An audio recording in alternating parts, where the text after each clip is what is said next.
Thiruvananthapuram SIT ആശുപത്രിയിൽ oxygen സിലിണ്ടറിലെ flow meter പൊട്ടിത്തെറിച്ച് nursing അസിസ്റ്റന്റിന് ഗുരുതര പരിക്ക്. കണ്ണിന് ഗുരുതര പരിക്കേറ്റ ഷൈലയെ മെഡിക്കൽ കോളേജ് ആശുപത്രിയിലേക്ക് മാറ്റി. വിനയരാജുണ്ട് വിവരങ്ങളുമായി. വിനയ, എന്താണ് സംഭവം? ഈ ഒരു സംഭവത്തിൽ ആശുപത്രി അധികൃതർ എന്താണ് പറയുന്നത്? അതോടൊപ്പം ഷൈലയുടെ നിലവിലെ സ്ഥിതി എങ്ങനെയാണ്?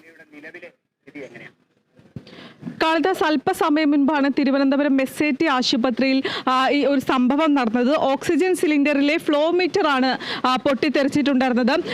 ഈ പൊട്ടിത്തെറിച്ചതിനെ തുടർന്ന് ഈ ആശുപത്രി ജീവനക്കാരിയായിട്ടുള്ള ഷൈലയുടെ കണ്ണിന് പരിക്ക് പറ്റിയിട്ടുണ്ട്. തുടർന്ന് തിരുവനന്തപുരം മെഡിക്കൽ കോളേജ് ആശുപത്രിയിലേക്ക് മാറ്റിയിരുന്നു. കണ്ണിന് ശസ്ത്രക്രിയ വേണമെന്ന് ആവശ്യപ്പെട്ടതിനെ തുടർന്ന് പിന്നീട് കണ്ണാശുപത്രിയിലേക്ക്, തിരുവനന്തപുരത്തുള്ള ഈ കണ്ണാശുപത്രിയിലേക്ക് മാറ്റിയിട്ടുണ്ട്. നിലവിൽ ഇപ്പോൾ ഷൈലയുടെ കണ്ണിന്റെ ഈ ശസ്ത്രക്രിയ പുരോഗമിച്ചുകൊണ്ടിരിക്കുകയാണ്.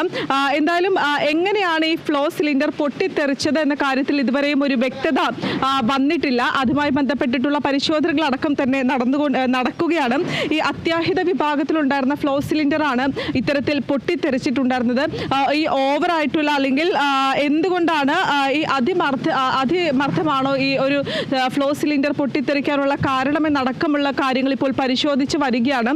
നിലവിൽ എന്തായാലും ഇപ്പോൾ ഷൈലയുടെ കണ്ണിന്റെ ശസ്ത്രക്രിയ പുരോഗമിച്ചുകൊണ്ടിരിക്കുകയാണ്. കാളിദാസ്, ശരി, വിനയരാജാണ് വിവരങ്ങൾ നൽകിയത്.